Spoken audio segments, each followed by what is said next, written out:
Hey everyone, it's Lauren. Today we're going to be covering the makeup secrets of polished women. If you're wondering a little bit about my credentials and why I'm speaking on this subject specifically, it's because I'm a licensed hairdresser of 13 years. And in my years behind the chair, there were a lot of politicians that came in, network executives, lawyers, physicians, CEOs of companies, just a lot of really high profile, successful women that I had the opportunity to work with over the years. So I really studied what their makeup looked like, what the routines looked like, and why those things seemed to work for them. The thing with a lot of really polished, successful women is they are busy and they don't have time to sit there checking if their heavy foundation has separated throughout the day, if they have dark smudges under their eyes. These women are looking for something that makes them look radiant and that they don't have to worry about as the day goes on. Everything I'm going to use in this video today is tried and true staples. I'm not going to go into all of the products as I'm using them. If you are curious, I have everything linked down below in the description box. But what you do need to know is these are tried and true staples for me that I've used for a long amount of time, that I have repurchased, and I would repurchase again. Now, the emphasis of this makeup look is really built on the foundation of radiance and having radiant skin. This allows you to not use as much product, which in turn means you don't have to worry about your makeup separating throughout the day. So for my skincare today, basically in the morning, I just wake up and I take a wet cloth. I wipe down my face because it's not dirty from sleeping because I did my routine the night before.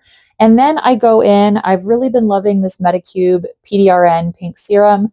It really helps to hydrate my skin. It's a little bit anti-inflammatory, which is great because I have got some dermatitis issues with my face. And then I've been going in with La Roche-Posay Cicaplast B5 Balm. These two together, it is not an expensive morning routine and it leaves my skin so nice and glowy and prepped. The next thing for a very polished look is just to make sure your face is evened out. So I'm just going to take a couple little tiny dots of foundation. This is one that I have used for quite some time. It is my go-to when I am wanting to look very put together, but not makeup-y. And I used just like a tiny pea-size amount, dotted that all over my face. And I just do a quick buff. The thing with a lot of these really polished, put together women is because they are busy, they are not going to spend a ton of time on their makeup in the morning. I'm talking like 10 minutes tops.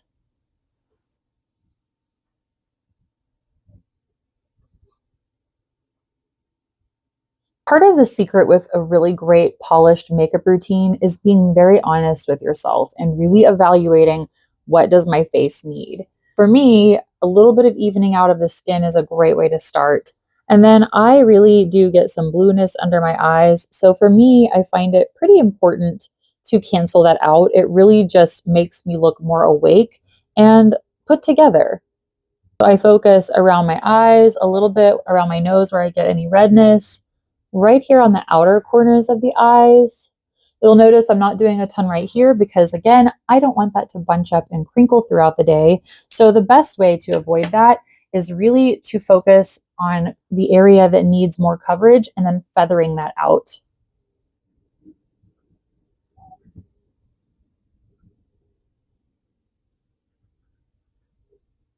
Work in light layers with your makeup. You're going to get a much more sheer, luminous finish, which is really the aesthetic we're going for. Think your skin, but better. The less makeup you use, the better. Now, some of the polished women that I've had the opportunity to work with gotten to peek inside their makeup drawers over the years as I would help them get ready for events and things like that. And I think one of the most interesting things is these women tend to not have an enormous collection of makeup. They tend to have very tried and true staples, and they really use that makeup. The packaging is beat up. It looks like someone has like almost thrown it on the floor half the time, partially because they're getting ready in a hurry, but also they really use what they have. It's not just like this overconsumption mentality. They're not just buying a million things, using it once and setting it aside. If you are on the drier side, you could probably skip this step. My skin tends to be a little more combination, and I do get oily and kind of overly glowy through the center of my face. So I'm just going to very lightly set around my nose, kind of through these bigger pores on my cheeks. And you'll notice I'm feathering it up under my eye because I don't want a ton of powder right there. We want to, again, maintain some luminosity very strategically on the face. Chins tend to get a little oily as well. Then right here through the brow, and I'll kind of feather that up. Again, because I have some fine lines on my forehead, I'm not going to cake that powder in there. I really want it to look fresh. Next, to really enhance that glow, I'm going to go in with some bronzer. This is the type of bronzer that has a hint of pink in it, so it does tend to look pretty natural. Focusing on the high points of my face because, again, we want this to look very natural. I'm not looking for like an overly sculpted look. I want it to look like I've actually just been out in the sun. So hitting the high points of the face. When I do my bronzer, I tend to go right here, kind of where that hollow in my under eye and my cheek meets. Because if you were sitting on the beach, you're going to get some sun right there. Work it into your hairline so you don't have obvious makeup on. And another thing I've learned with a lot of polished women is they don't have a million brushes. They are not using a million brushes. They don't have time to wash a million brushes.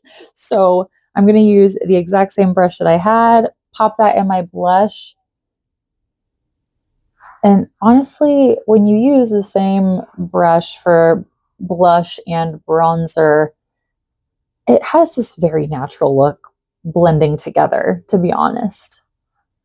A little bit of color on the cheeks, but nothing distracting. Trends are not really something that polished women really go all in on. They tend to just stick with the classics and stick with things that work. I'm gonna bump up that radiance just a little bit on these cheekbones. We want it to look like we've been to the spa. Just adds that extra little zhuzh. Using my fingers. Had the opportunity over the years to watch a lot of these women get ready in my chair as I was doing their hair, because a lot of them would come in for like the blowout happy hour and then they would go to dinner with their families or partners or whoever. And so a lot of them have very small curated makeup collections. Another little trick just to make this super easy and cohesive, take a little bit of your bronzer on a fluffy brush. Throw that in your crease. Look how that ties the whole face together while maintaining a very streamlined kit and routine.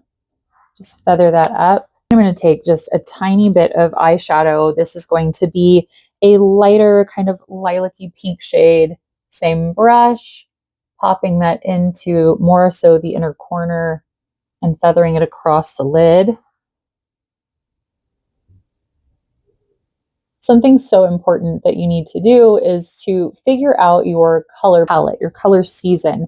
This is going to determine the best cheek colors, lip colors, eye colors to use on yourself, as well as your wardrobe and things that you need to wear to look your best. Your clothing really can change the way that your face looks.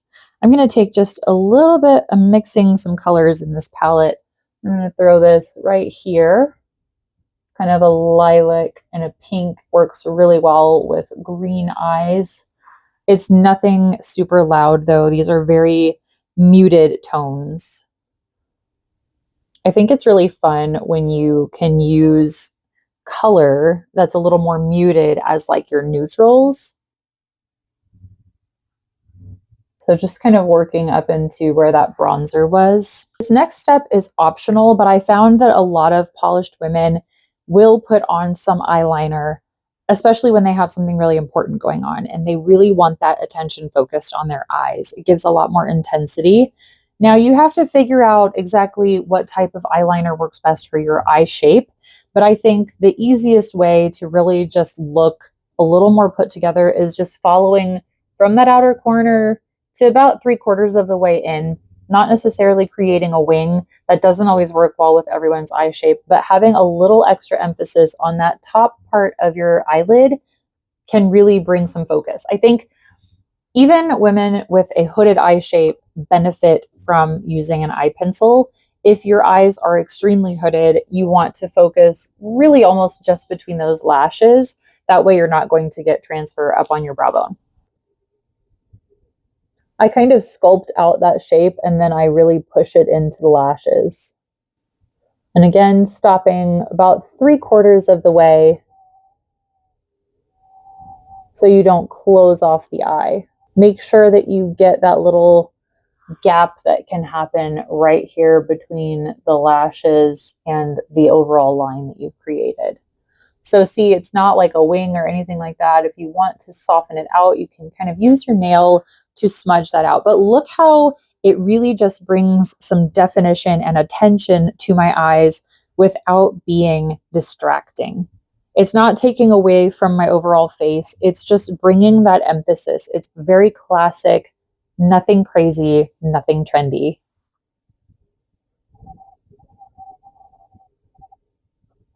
Something a lot of polished women will do is they will either get semi permanent makeup or lashes. Reason being is that this really cuts down on the things that they have to do in their routine. Now, I have some nano brows, so like I do have some pigment in there. It really helps to frame my face and cut down on what I have to do. I do still like to use a little bit of a brow gel though, just to hold everything in place. And I just feel like it elevates my look a little bit more. But again, it doesn't take very long to do this.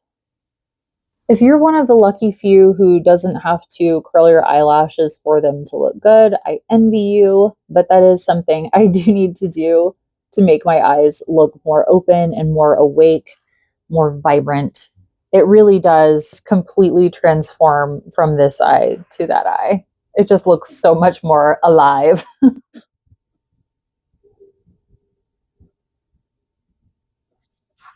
The difference is incredible. Invest in a good lash curler. You won't regret it, and you'll have it for a long time. Like I mentioned earlier, you really want to make sure that whatever you are using on your eyes is not transferring underneath your eyes throughout the day. You don't want to have to worry about that because having panda eyes just really does not look polished and professional. It tends to look sloppy.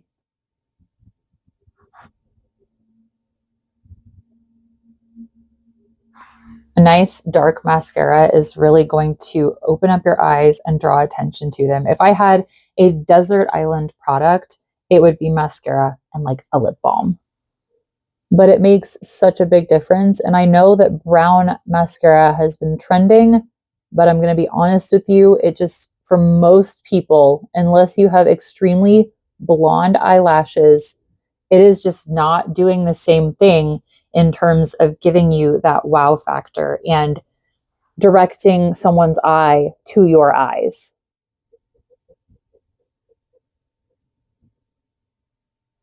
That's a nice light coat of mascara. It gives a lot of definition to the eye, but we don't want to veer into like spider territory. And also, I would say for a lot of people, unless you know for certain that your mascara is not going to transfer, probably skip the bottom. But if you know that it's going to stay in place, you could do a light coat on there and it's not going to be overly distracting. We are almost done with this overall classic polished makeup look.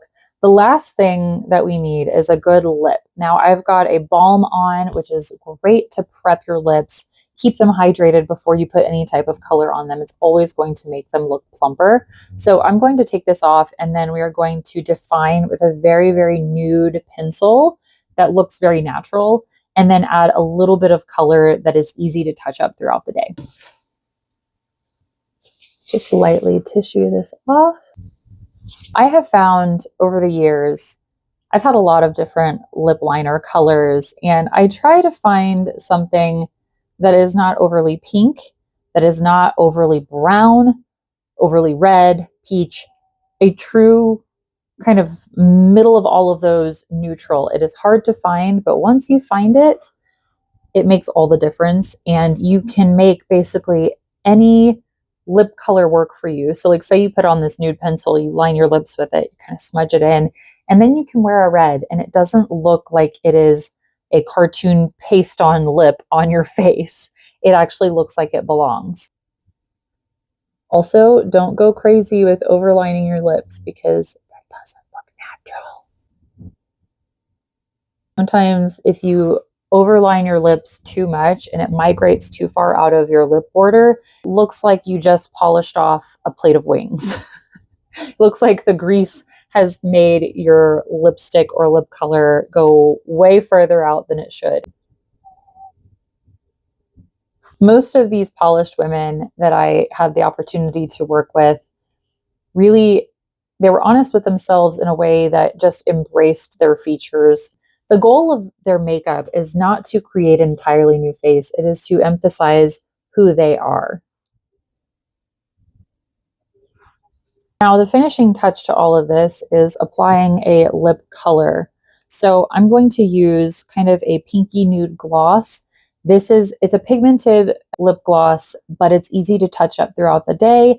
I know that it wears well. It's really dependable. It's something I've used for, gosh, like 7 years now. But this color also, it ties in with the whisper of color in the blush, the whisper of color on the eyelids. It's all very cohesive. Something that is always going to make your makeup look good is if you are using a lip color, a blush, an eyeshadow that all has a similar common denominator, whether that is being a little bit more in the pink family, a little bit more in the nude family, a little more peach. Depending on what you're using on one, try to use that with all of them, and it's going to create a very polished look. So, those are the secrets of makeup of polished women. You want to focus on looking naturally radiant, enhancing your features and not masking them or drawing on new ones, working in your color palette, and sticking with classics instead of going with really trendy shapes and techniques. This type of makeup does not have to be expensive. You can use whatever you already have. If you're looking for recs, like I mentioned, I have all of mine down in the description box below. But I hope that this is helpful and I hope that it helps to streamline your routine so that you can feel more put together every day and not overwhelmed by the noise of what's happening in the makeup and beauty community. Thanks for watching. I'll see you in the next video.